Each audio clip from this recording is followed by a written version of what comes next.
UPSC में कोई notes, कोई बुक काम नहीं आएगी।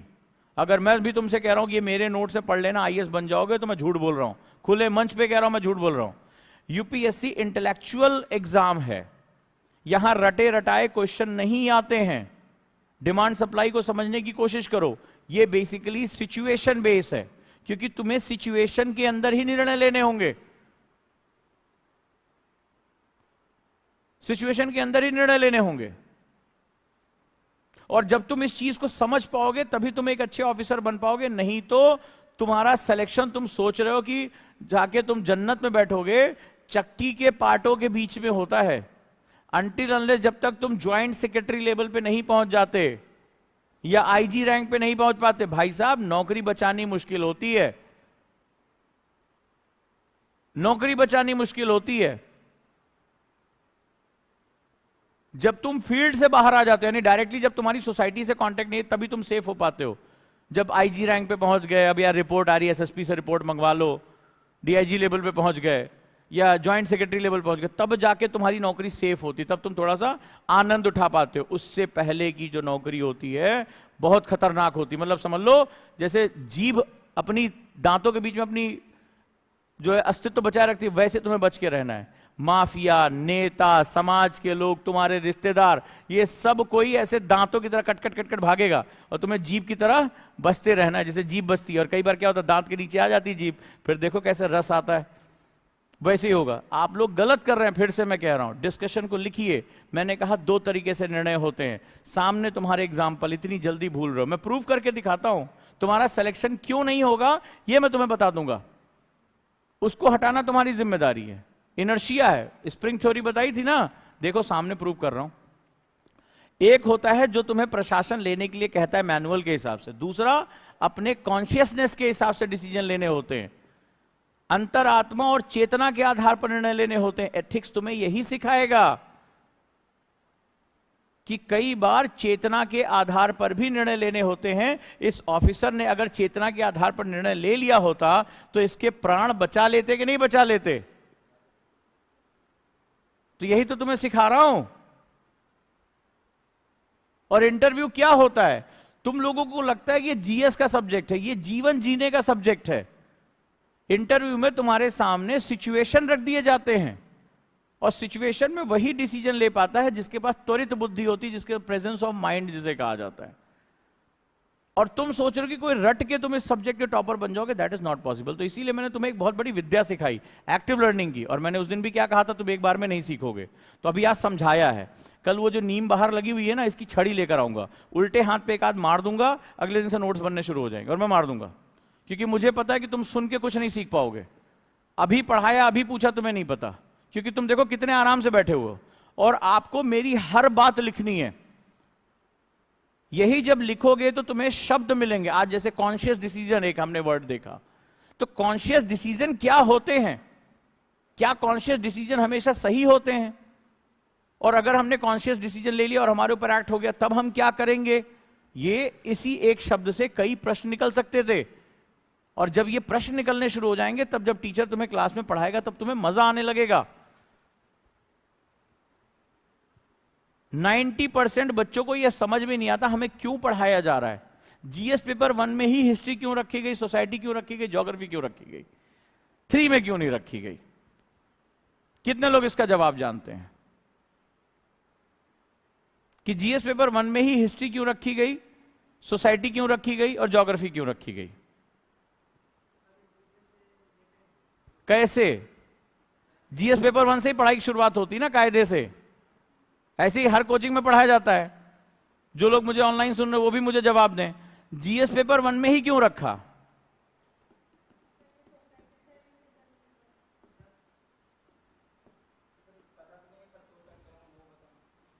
अच्छा ये बताओ, कभी सोचा इससे पहले? लूडो खेला होगा, चिट निकाली होगी, अच्छा पेपर 1 में, अच्छा रख देते, चलो इसको रख देते हैं। क्यों रखा? अगर ऑफिसर बनाना था तो ऑफिसर बनाने के लिए सबसे पहले तुम्हें एथिक्स और इंटीग्रिटी पेपर 1 में रखना चाहिए था कि ऑफिसर के अंदर ये गुण होंगे, एथिक्स होगी, इंटीग्रिटी होगी, तो इसको पेपर 1 में रखो। इतिहास बाद में पढ़ा लेना।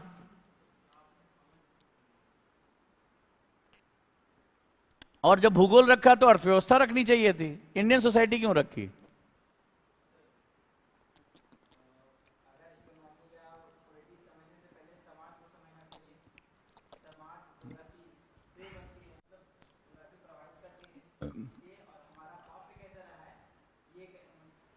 चलो सब लोग जवाब दो। इससे पहले कभी सोचा कि नहीं सोचा है, पहले बताओ। नहीं सोचा ना? पहली चीज लिखो, यूपीएससी पढ़ने का नहीं सोचने का नाम है। लिखो ये, पुरानी यूपीएससी और नई यूपीएससी में अंतर समझो, पहले ये बता देते तुम्हें। पुरानी यूपीएससी में ज्यादातर तो लोग ऐसे तैयारी करते हैं, अभी भी बहुत कोचिंग ऐसे तैयारी कर रहे हैं। पुरानी यूपीएससी, यूपीएससी फुल फॉर्म जानते हो क्या? Union public service commission. एक और है इसका नाम, अनप्रिडिक्टेबल सर्विस कमीशन। अंदाजा ही नहीं लगता क्या करेगा। तो इसीलिए पुरानी यूपीएससी और पुरानी यूपीएससी में लोग कहते थे पढ़ो ज्यादा, रटो ज्यादा, लिखो ज्यादा। तो पहले क्या दो ऑप्शनल हुआ करते थे, फिक्स सिलेबस हुआ करता था, दे रट्टे पे रट्टा, रट्टे पे रट्टा, और जो ज्यादा छाप देता था उसके मार्क्स आ जाते थे। अभी न्यू यूपीएससी है, इसका पैटर्न थोड़ा सा अलग है। इसको चाहिए क्या? 21st सेंचुरी का जो भारत है, जो कि विश्व गुरु बनने की अरमान रखता है, 2047 में विकसित राष्ट्र बनने का सपना देखता है, उसकी गवर्नेंस और सोशल जस्टिस को एस्टैब्लिश करने वाले ऑफिसर चाहिए। कैसे ऑफिसर चाहिए? जो 21st सेंचुरी के चैलेंजेस को डील कर सकें।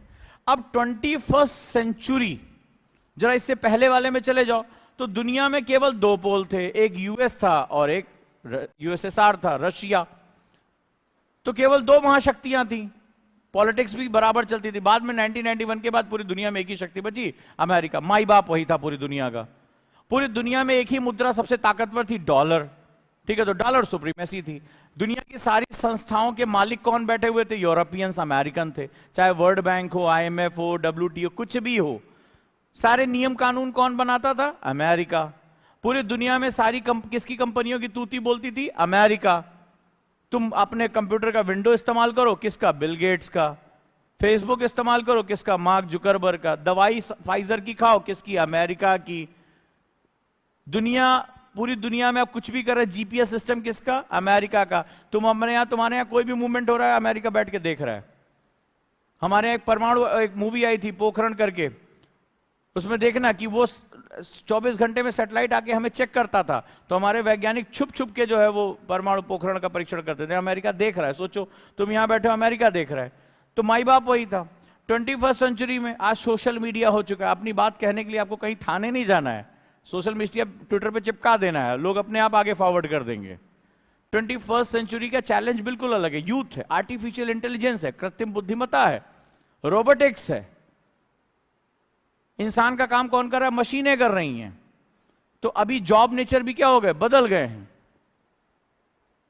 पहले 10 मजदूर लगते थे गड्ढा खोदने के लिए, अभी अचानक से एक जेसीबी आती है, तर तर तर खोद खाद के खत्म, पता भी नहीं चला। 10 लोगों का रोजगार खा गई कि नहीं खा गई? और अगर रोजगार लगाओगे तो लोग आपको गालियां देंगे, अरे एक नाली नहीं खोद पा रही इनकी। अब आप भी फंसे हो, आप भी चाहते हो जल्दी जल्दी काम हो। तो अभी क्या है? 21st सेंचुरी के चैलेंजेस बढ़ चुके हैं। अब मल्टीपोलर वर्ल्ड है। आज भारत खुद अपने आप में एक शक्ति है, चाइना एक शक्ति है। ठीक है, दुनिया भर के देश तेजी से उभर रहे हैं, छोटे छोटे देश उभर रहे हैं, नए नए संगठन बन रहे हैं। तो अभी क्या है? 21st सेंचुरी के चैलेंजेस अलग हैं। तो इनको इस तरह का ऑफिसर चाहिए जो 21st सेंचुरी को डील कर सके। तो नई यूपीएससी क्या कहता है? नई यूपीएससी का फॉर्मूला कहता है पढ़ो ज्यादा, लिखो ज्यादा,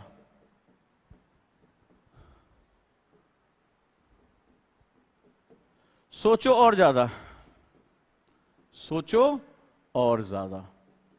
ये बड़ा इंपॉर्टेंट फॉर्मूला बता रहा हूं, बहुत इंपॉर्टेंट फॉर्मूला। सोचो और ज्यादा।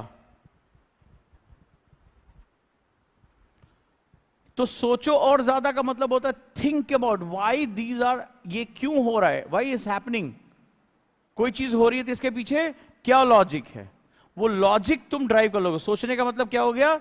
लॉजिक ड्राइव करना। यानी अब वो कह रहा है रटे रटाए क्वेश्चन नहीं आने वाले, अब आपको लॉजिक डेवलप करना पड़ेगा। और लॉजिक कैसे डेवलप होता है? क्वेश्चन पूछने से। क्वेश्चन हमने क्या पूछा? कितने लोगों ने लिखा? ये फॉर्मूला लिख लिया? कितने लोगों ने? कितने लोग नहीं लिख पाए अभी एक्टिव? अभी देखो 1 घंटे में तुम्हें थका देता हूं, मेरी हर बात मुझे चाहिए, मैं कॉपी चेक करूंगा अभी, ठीक है। फिर मैंने वर्ड यूज किया सोचने का, मतलब लॉजिक ड्राइव करना। लॉजिक कैसे ड्राइव होता है? How logic drive? Ask questions, प्रश्न पूछने से पहले शुरुआत होती है। अब मैंने ही क्वेश्चन आपसे पूछ लिया क्योंकि आपकी पढ़ने की आदत नहीं है। आप 12-14 साल एक ऐसे सिस्टम में पढ़ के आए जहां आपने मास्टर से क्वेश्चन पूछा और मास्टर ने आपको ठोका, बस बराबर होती, बस हम जो पढ़ा रहे वो पढ़ लो, यही सिलेबस है, ज्यादा विद्वान ना बनो, ठीक है। ऐसे बात होती। जैसे आपने 1-2 क्वेश्चन एक्स्ट्रा पूछा, पहली बात तो साथ वाले तुम्हें शर्ट पकड़ के नीचे बिठा देते हैं, चल बैठ, ज्यादा मास्टर अभी और देर तक पढ़ाएगा, मास्टर पागल हो रखा, छुट्टी का टाइम हो रहा है, चलने दे। और फिर मान लो साथ वाले नहीं रोका तो पता चला मास्टर साहब का मूड खराब पड़ा है, आपने क्वेश्चन पूछ लिया, उनकी पकड़ से बाहर है, आपको या तो डंडा पड़ गया, डांट पड़ गई, तो वो क्या हुआ? आपका लॉजिक मर चुका है। अब आपको यहां जनरेट करना है। तो मैं ही एक क्वेश्चन पूछता हूं कि जीएस पेपर 1 में हिस्ट्री, सोसाइटी और ज्योग्राफी क्यों रखी गई? लूडो खेल के, चट निकाल के क्यों रखी गई? ये समझना हमारे लिए बहुत ज्यादा जरूरी है। अगर ये बात हमें समझ में आ जाती है और यहीं से अब याद, मैंने तुमसे पूछा क्यों रखी गई, तो मेरी क्लासेस में याद रखना, प्रश्न पूछना तुम्हारा फंडामेंटल राइट है, ठीक है। तुम्हारा फंडामेंटल राइट, तुम्हें प्रश्न पूछा अगर, लेकिन याद रखना प्रश्न लॉजिकल होने चाहिए, प्रश्न डोमेन से होने चाहिए। तो अब हिस्ट्री, सोसाइटी और ज्योग्राफी क्यों रखी गई, ध्यान से समझो। याद है मेरी पहली क्लास मैंने तुमसे कहा था you are your own syllabus. नहीं लिखा तो लिख लो फिर से, आप ही स्वयं का सिलेबस हैं। जिस दिन तुमने खुद को पढ़ना समझना शुरू कर दिया उस दिन यूपीएससी तुम्हारे लिए बहुत आसान हो जाएगा। You are your own syllabus, UPSC में याद रखिएगा। अब आ जाओ, आप इस समाज का हिस्सा हैं, ठीक है, इस समाज का हिस्सा है, ध्यान से समझिएगा। अब आपके पास अपनी एक सोच है, आप चाहे किसी लड़की हो लड़का हो, जेंडर के हिसाब से, तो लड़कियों का समाज अलग है, समाज के लेयर्स देखो, लड़कियों का समाज अलग है, लड़कों का समाज अलग है, लड़कियों की समस्याएं अलग है, लड़कों की समस्याएं अलग है, लड़कियों की अपॉर्चुनिटी अलग है, लड़कों की अपॉर्चुनिटी अलग है। समाज और इस देश का नजरिया लड़कों के लिए अलग है, लड़कियों के लिए। ये देश तो अभी भी ऐसे कहता है किसी लड़की के साथ कुछ गलत हो जाता है तो उसके कपड़ों पे ही क्वेश्चन उठा देता है कि अगर ये कपड़े नहीं पहनती ऐसा तो ऐसा नहीं होता, लेकिन उस भेड़िए के बारे में बात नहीं करता जो खुलेआम घूम रहा है, उसी परिवार से है। ये राष्ट्र अभी भी लड़कियों से अपने क्वेश्चन पूछ रहा है, उस लड़के से क्वेश्चन नहीं पूछ रहा जिसने ये गलत किया, उसको बचाने के लिए 10 लोग आ जाते हैं। तो अभी क्या होगा कि हमारे समाज में अलग अलग सेगमेंट्स होते हैं। अब जरा ध्यान से देखो, तो आपको मान लो तुम एक व्यक्ति के रूप में, जो कि हमारे संविधान की बेसिक यूनिट हो, तुम पीपल हो, we the people of India, तुम वो इंडिविजुअल व्यक्ति हो। तो हम जो व्यक्ति के रूप में होते हैं, हमारी परंपराएं, हमारा इतिहास, शर्म या गर्व, कुछ भी हम कहें, वो हमें कहां से प्राप्त होती है? हम कोई दूसरे ग्रह से तो नहीं है ना कि हमें सबका हाथ पकड़ते घूमेंगे, हमें ज्ञान प्राप्त करना है, हाथ दे दीजिए अपना, या हम सबसे पूछेंगे गोला पे क्या हो रहा है। हम ऐसा है कोई इस क्लास में? ऐसा कोई है कि हम हाथ पकड़ के अपना ज्ञान प्राप्त कर लेंगे? कोई नहीं है ना।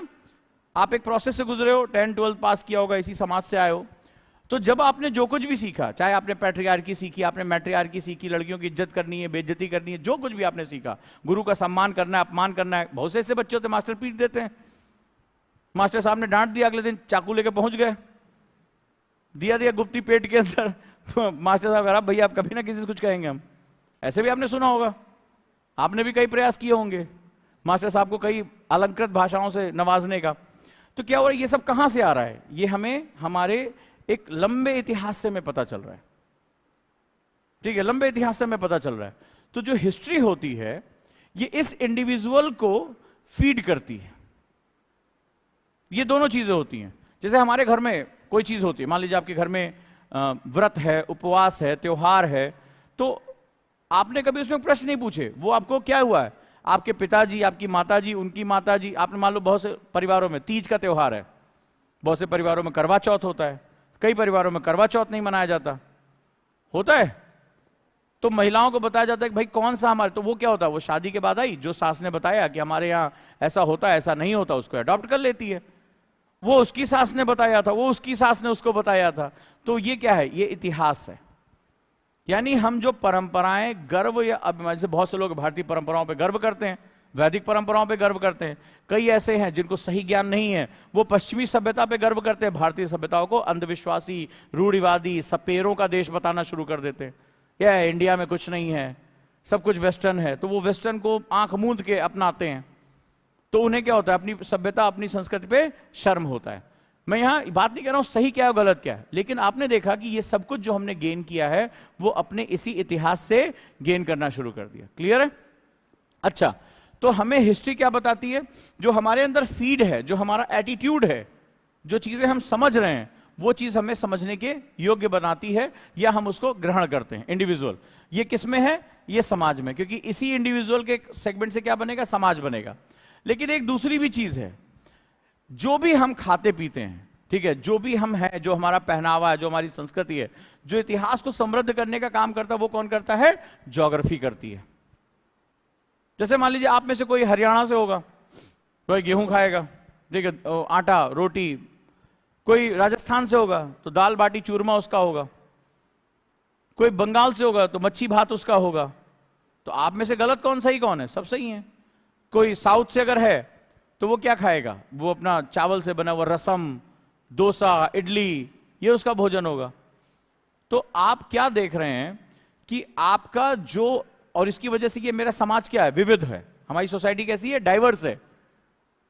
ठीक है, आपका त्योहार अलग हो सकता है, आपका त्योहार अलग हो सकता है, आपके यहाँ वही त्योहार मनाने का तरीका अलग हो सकता है। मान लीजिए बिहार में चले गए तो वहाँ छठ मनाई जा रही है, लेकिन उसी के बगल उत्तर प्रदेश, वहाँ दिवाली बहुत अच्छे से मनाई जा रही है। बिहार में मुख्यतः कौन से त्योहार मनाया जाएगा? छठ बहुत अच्छे से मनाया जाएगा। कहीं पोंगल है, कहीं बिहू है मुख्य त्योहार के रूप में। तो ये कौन कौन इसको तय करता है? ये ज्योग्राफी तय करती है। ज्योग्राफी के अंदर होता है क्लाइमेट, यानी जलवायु। तो आप किस रूप में रहेंगे, यहां तक कि ज्योग्राफी हमारी संस्कृतियों को प्रभावित करता है। ज्योग्राफी बहुत पावरफुल है। तुम एक योद्धा बनोगे या तुम एक शांतिप्रिय बनोगे, ये भी ज्योग्राफी ही रहेगा। दुनिया में बुद्ध कहीं और क्यों नहीं पैदा हुए? जैन कहीं और क्यों नहीं पैदा हुए? अहिंसा के सबसे बड़े सिद्धांत भारत में क्यों आए? कभी सोचा तुमने? और यहीं से क्यों गया? दुनिया के सबसे क्रूर आक्रांता स्टेपी से क्यों आए? चाहे तुर्क हो, मुगल हो, मंगोल हो, कोई भी हो, वो स्टेपी एक ही जलवायु क्षेत्र से आए। नोटिस करके देखना, वो सब स्टेपी क्षेत्र से आए थे। अफगानिस्तान से होते भारत को क्रॉस करते हुए जितने भी क्रूरतम आक्रांता जो बड़े बड़े कत्ल कर रहे हैं, वो उसी एक क्षेत्र से क्यों आए? तो वहां पे क्या है, वहां का क्लाइमेट ऐसा है कि वो बहुत हार्श होता है, और वहां सर्वाइवल के लिए आपको युद्ध करना पड़ता है, और कोई तरीका नहीं, क्योंकि रिसोर्स कम है। वहां की ज्योग्राफी आपको ज्यादा अच्छे मिट्टी नहीं दे रही है, आपको ज्यादा अच्छा अन्न नहीं दे रही है, नदियां नहीं है, सिंचाई नहीं है, तो आपके पास रिसोर्स नहीं है, आपके पास खाना नहीं है, संसाधन नहीं है, आपके पास धन नहीं है। तो आप क्या हुए? आपका धीरे धीरे जो समाज है वो कबीलों के रूप में डेवलप हो गया, और एक कबीला दूसरे को कबीले के ऊपर लगातार आक्रमण कर रहा है। और जब आक्रमण कर रहा है तो फिर वहां युद्ध के कोई नियम नहीं बन जाते हैं, क्योंकि वहां पे क्या हो रहा है, वो धर्म युद्ध नहीं है, वो तो सर्वाइवल के लिए युद्ध है। तो औरतें बच्चे सब क्या हो गए? कमोडिटी हो गए, युद्ध में लूटा हुआ सामान हो गए। तो वहां पे क्या है, वो जब युद्ध करेंगे तो बहुत बर्बर युद्ध करेंगे, क्योंकि वो उनकी क्लाइमेट उनको तय कर रही है। भारत की बात करें, 8 तरह की मिट्टी, 15 तरह की जलवायु, 2 तरह की नदियों का तंत्र, सदा नीरा नदियां हमारे पास, पर्वत हमारे पास, रेगिस्तान हमारे पास, मैदान हमारे पास, जलोढ़ मैदान हमारे पास हर तरह की मिट्टी, हर तरह की जलवायु है, हर तरह की वनस्पति है, धन धान्य से भरपूर है। आर्यावर्त कहा गया इसको, जम्बू द्वीपे कहा गया। पर्णपाती वन हमारे यहाँ, सदा हरित वन हमारे यहाँ, एवरग्रीन फॉरेस्ट हमारे यहाँ, माउंटेन फॉरेस्ट हमारे यहाँ, ठीक है, मैंग्रोव हमारे यहाँ, सब कुछ हमारे यहाँ। तो प्रकृति ने भर भर के भारत को दिया। दुनिया का सबसे ऊंचा पर्वत श्रृंखला हमारे यहां, तो वहां की जलवायु, वहां की मिट्टी, वहां के वनस्पतियां हमारे यहां। अरावली पार करते ही थार डेजर्ट हमारे यहां, समुद्र के साथ जुड़ता हुआ तटीय जलवायु हमारे यहां, वर्षावन हमारे यहां, पर्वतीकृत वर्षा हमारे यहां, विशाल नदियों के द्वारा लाए गए मैदान हमारे यहां। तो इतना जब सब कुछ भरा है तो मुझे सर्वाइवल के लिए लड़ाई लड़नी नहीं है। तो जब मुझे सर्वाइवल के लिए लड़ाई नहीं लड़नी है, मुझे भूखमरी से नहीं लड़ना है, मेरे पास कोई भी मिट्टी है, मुझे एकदम लहलहाती फसलें आ रही हैं। भारत की 42% मिट्टी जलोढ़ है, एलुवियल है, यानी नदियां हर साल उसको क्या कर देती हैं, नया कर देती हैं। नदियों का उद्गम क्षेत्र है हमारे यहां, सब कुछ है। तो अब इससे क्या हुआ, जो हमारी धरा है वो धन्य धान्य से भरी हुई है। तो मैं अब युद्ध क्यों करूंगा जब मेरे पास रिसोर्स है? युद्ध का पहला ही नियम है कि आपके पास रिसोर्स कम होते हैं। युद्ध होता ही सबसे पहले रिसोर्स कैप्चरिंग के लिए होता है, कि आपको संसाधन हड़पने हैं। और जब आपके पास अकूत संसाधन है, वन है, पशु पक्षी है, हर तरह की जलवायु है, क्या नहीं आपको आपके पास है, तो फिर आप लड़ाई नहीं लड़ेंगे। जब आप लड़ाई नहीं लड़ेंगे तो क्या करेंगे, अपना जो दिमाग है वो उन्नति की तरफ लगाएंगे। और जब उन्नति की तरफ लगाएंगे तो प्रश्न पूछेंगे। जब प्रश्न पूछेंगे तो आपको पता चलेगा जीवन क्या है, जीवन का उद्देश्य क्या है। तो जीवन का उद्देश्य ढूंढने के प्रक्रम में आप वेदों की रचना करते हैं, आप ग्रंथों की रचना करते हैं, आप सिद्धांतों की रचना करते हैं। और यही कारण था, भारत जो था वो प्राचीन भारत, वो क्या था, पूरी दुनिया में ज्ञान के गुरु के रूप में जाना गया। ये हमारी खूबसूरती रही है। तो हमारा समाज कैसा होगा, ये बहुत अधिक कौन तय करता है? भूगोल तय करता है, जलवायु तय करती है, क्लाइमेट तय करता है। अच्छा, तो इसको जीएस पेपर 1 में क्यों रखा गया, जहां से आप एंट्री करते हैं? वो इसलिए रखा गया, क्यों? क्योंकि आप कानून किसके लिए बनाओगे? इन्हीं लोगों के लिए ना। और ये अपने इतिहास और अपने भूगोल दोनों से प्रभावित हैं। मान लो मैं एक कृषक हूं, किसान हूं। मैं किसान क्यों हूं? मैं रेगिस्तान में होता तो मैं किसान होता नहीं होता, क्योंकि मेरे पास अच्छी जमीन है। मेरी जमीन जो है वो क्या कर रही है, खूब उपजाऊ अन्न पैदा करी। मैं पंजाब में रहता हूं, जहां पंज आब, 5 नदियों का जल, और नदियां सिर्फ जल नहीं लेकर आती हैं, नदियां दोआब बनाती हैं। नदियां एलुवियल सॉइल लेकर आती, मिट्टी लेकर आती है अपने साथ, बड़ी उपजाऊ होती वो मिट्टी। तो मेरे लिए सबसे बढ़िया व्यवसाय क्या है? एग्रीकल्चर। तो मैं इकोनॉमी भी किसकी जनरेट करूंगा? अपने क्लाइमेट के हिसाब से। मैं क्या खाऊंगा पीऊंगा? अपने क्लाइमेट के हिसाब से। मेरा पहनावा, त्योहार, रंग रूप किसके हिसाब से होगा? मेरे क्लाइमेट के हिसाब से। तो ये जो 3 बेसिक यूनिट्स हैं, तो मेरे भाई आगे चलकर कानून बनेंगे तो इसी समाज के लोगों के लिए बनेंगे। जो इकोनॉमी डेवलप होगी किसके लिए बनेगी? इसी समाज के लोगों के लिए बनेगी। और ये जो पेपर 1 है बताता है कि ये समाज के लोग कैसे प्रभावित होते हैं।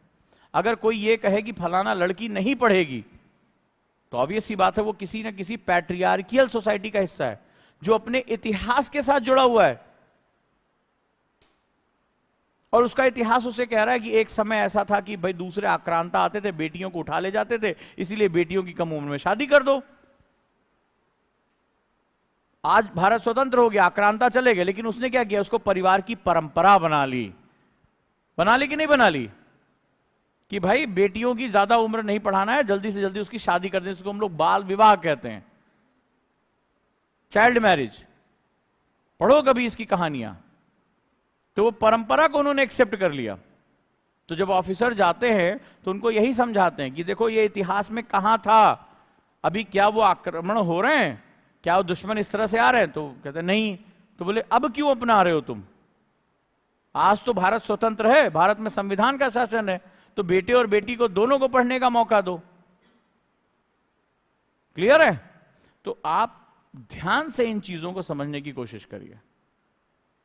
तो एक जो समाज में एक व्यक्ति होता है या जो समाज होता है, वो अपने इतिहास और अपने भूगोल से लगातार प्रभावित होता रहता है।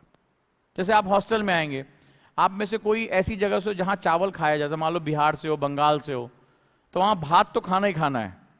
अब हॉस्टल में पता चला कि रोटी मिल रही है, तो आपको देखो ईमानदारी से बताना परेशानी होती है। आप ऐसे बोलते हो कि अरे सर भात थोड़ा मिल जाता तो पेट भरा भरा लगता। पेट ही नहीं भरा, जब तक चावल ना खाओ तब तक पेट नहीं भरता है। आप ये क्यों कह रहे हो? जबकि ना उसमें कोई बहुत ज्यादा प्रोटीन है, ना विटामिन है, कार्बोहाइड्रेट ही कार्बोहाइड्रेट है। तो ऐसा क्यों कहते हो? जस्ट बिकॉज ऑफ एक ऐसे क्लाइमेटिक सिस्टम से आए हो जहां ये आपको खाना खाना, वहां पे चावल बहुतायत हो रहा है क्योंकि वो तराई बेल्ट है, नदियों का पानी रुकता है और इसलिए वहां धान की खेती अच्छी होती है। तो वो आपके भोजन का हिस्सा बन चुकी है, वो आपके भोजन का हिस्सा बन चुकी है। तो ये बहुत इंपॉर्टेंट सेगमेंट होता है। तो आपने देखा पेपर 1 में जो सब्जेक्ट है बड़े सोच समझ के रखे गए हैं कि आपको अगर बनना है तो आप अपने इतिहास से अपनी वैल्यूज लेते हो और अपने भूगोल से आप प्रभावित हो जाते हो। ठीक है, आप कौन सा त्योहार मनाओगे? ठीक है, जैसे मान लीजिए आप बिहार से हैं तो आप दिवाली की छुट्टी मुझसे नहीं मांगोगे, हर साल होता है। आप कहोगे सर छठ पे जाना है घर। कौन है यहां बिहार से? देखो इतने लोग हैं। तो आप ये नहीं कहोगे, बोले दिवाली में एक आध दिन की दे दीजिए। जिनके यहां दिवाली मनाई जा रही है वो कहेगा सर हमारे यहाँ छठ नहीं मनाई जाती, हम तो सर दिवाली में हमें 5-6 दिन की छुट्टी चाहिए, हम इस तारीख को जाएंगे, हमारी लंका लग जाती है क्योंकि हमें बड़ी लंबी छुट्टी करनी पड़ती है। तो अब इस कंडीशन में क्या होगा? आप किसकी हमेशा किसकी छुट्टी मांगते हो? छठ की मांगते हो ना? सर दिवाली की 1-2 दिन दे दीजिए लेकिन छठ की लंबी दे दीजिएगा। क्यों मांगते हो? क्योंकि वो त्योहार आपके यहां बड़े धूमधाम से लंबे समय तक मनाया जाता है ना? लेकिन किसके यहां छठ नहीं मनाई जाती? नहीं मनाई जाती। मांगोगे छठ पे छुट्टी? नहीं मांगोगे। तो यही भारत है। अब समझे? तो आप एज ए इंडिविजुअल अपनी संस्कृति और अपने भूगोल से प्रभावित रहते हैं। अब जब इस इंडिविजुअल की चुनौती तुम्हें समझ में आ जाएगी तब तुम्हें समझ में आएगा आखिर कानून तुम्हें बनाना किसके लिए है, सेवा किसकी करनी, गवर्नेंस किसको लेकर आओगे। जब तुम्हें समाज समझ में आएगा, मान लो किसी ऐसी क्षेत्र में तुमने देखा होगा, अगर आज जाके चेक करो कि जहां पे सेक्स रेशियो यानी लड़के लड़कियों का जो अनुपात है वो कम है, वो ऐसे क्षेत्र हैं जहां पर प्राचीन समय में बहुत युद्ध हुए हैं। पानीपत का क्षेत्र, हरियाणा का क्षेत्र, पंजाब से लगता हुआ क्षेत्र, जहां से आक्रांता भारत में प्रवेश करते हैं, जहां युद्ध होते हैं प्राचीन समय में, तुम देखोगे आज लड़कियों को वहां बड़ी मुश्किलों का सामना करना पड़ रहा है।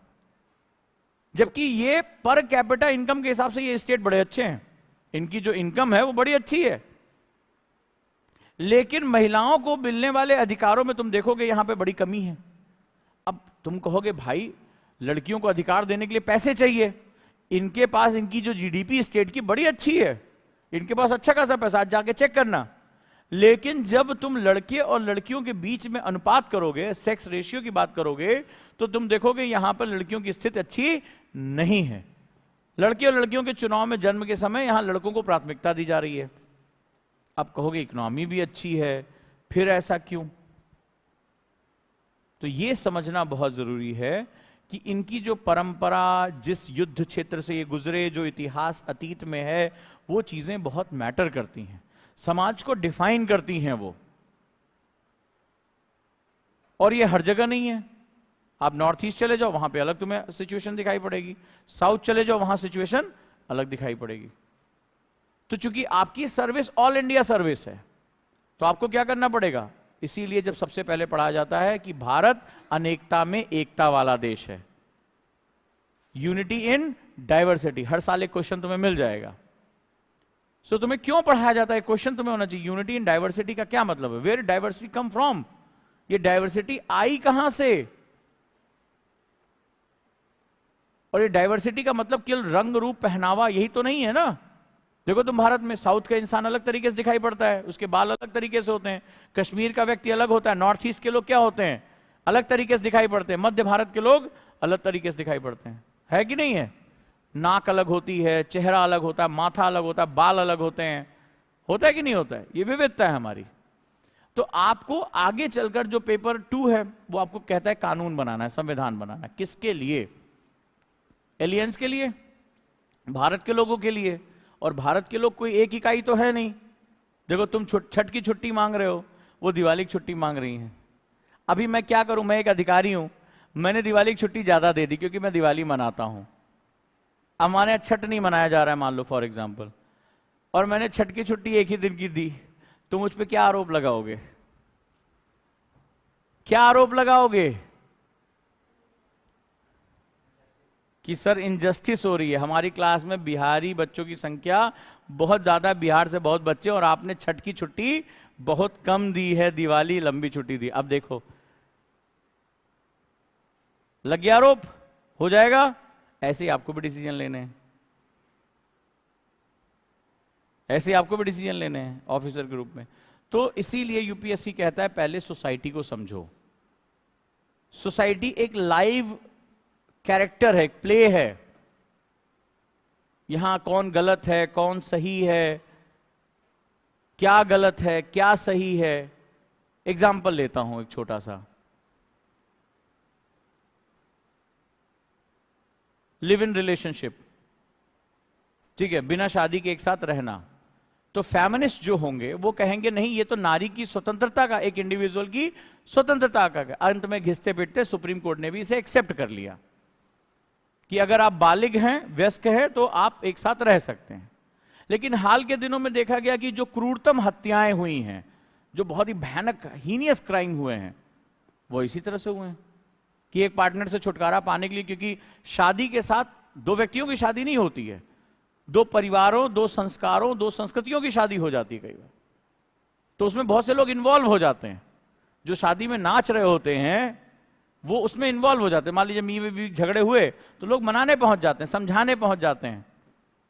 लेकिन लिव इन में क्या होता है, लिव इन में फेमिनिस्ट ने कहा कि नहीं, ये बिल्कुल ठीक है, ये एक खुली समाज का, एक उदारवादी सोच का एक सेगमेंट हो सकता है। अब यहां सवाल ये नहीं है कि कौन सही है कौन गलत है, यहां सवाल है कि कैसे चीजों को किया जाना है, कैसे चीजों को किया जाना है। तो अब हीनियस क्राइम हो रहे हैं क्योंकि उसमें पेरेंट्स की भी रजामंदी नहीं थी, कोई सेव करने वाला नहीं, कोई बचाने वाला नहीं है।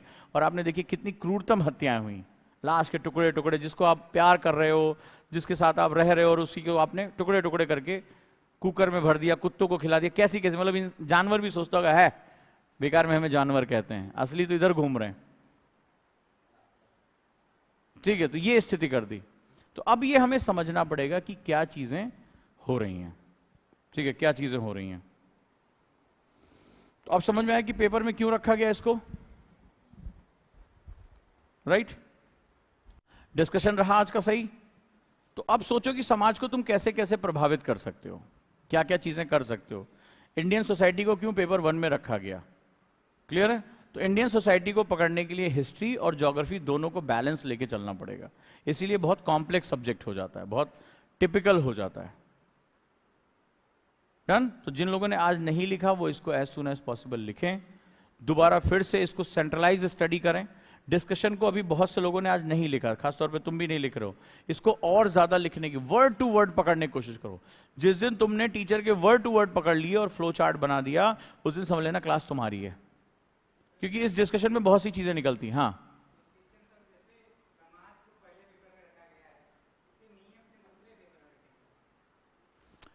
समाज के नियम नहीं होते हैं, समाज के लिए नियम होते हैं कि समाज सही तरीके से चल सके। क्योंकि समाज, अभी मैंने क्या बताया, विरोध, समर्थन, प्यार, घृणा, नफरत, जो भी चीजें आपको, सब इसी समाज के अंदर हैं। बुरे और अच्छे कहां से आते हैं, बाहर से तो आते नहीं हैं।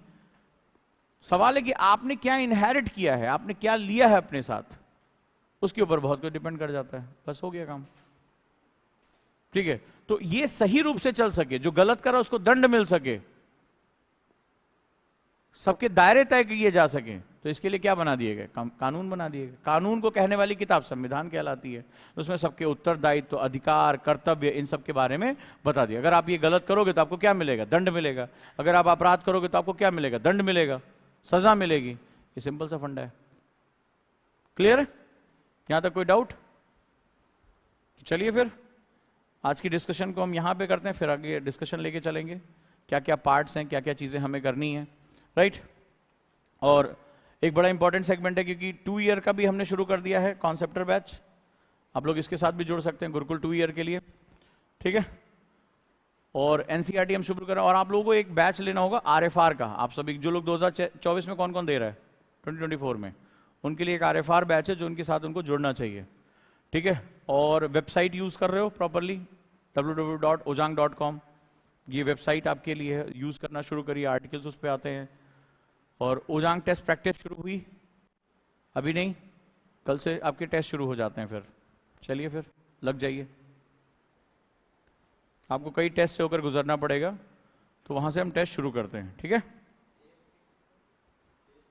करंट अफेयर्स का, जनरल अवेयरनेस का, आपकी जीके कैसी है, इस सब चीज़ों को लेकर अभी आप कहाँ हैं, किस हालत में हैं, इस पर हम शुरुआत करेंगे। तो ऑनलाइन टेस्ट हमारे हो जाएंगे, ठीक है। Thank you.